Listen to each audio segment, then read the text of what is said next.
ndinokuchingamidzai vateereri. Huyai pano tivhure package.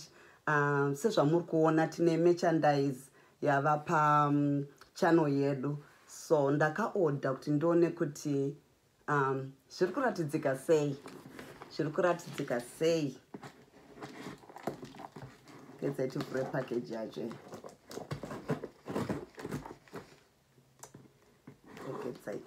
Package yacho.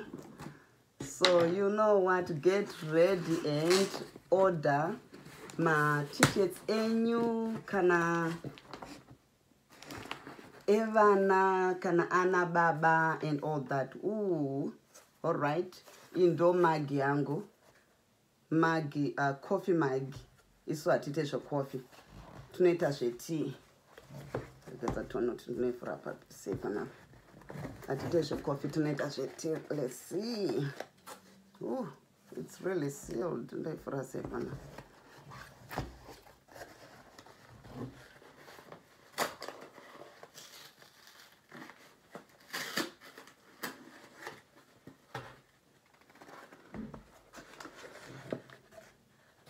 All right.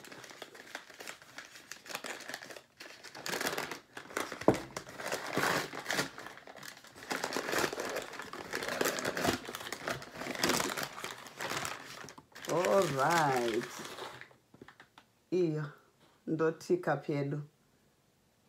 So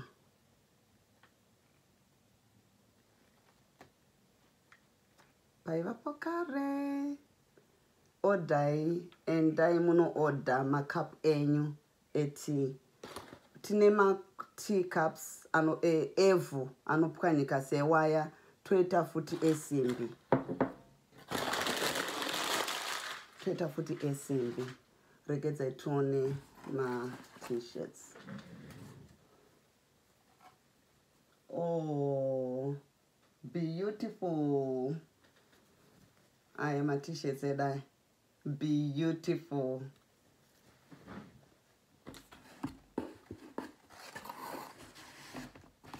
Zvakanakisa. Absolutely beautiful. There we go.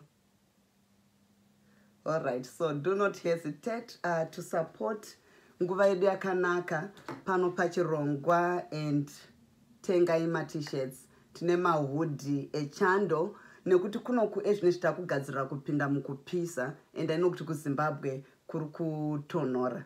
Saka kwakugadzirira kutonhora kupinda muchando.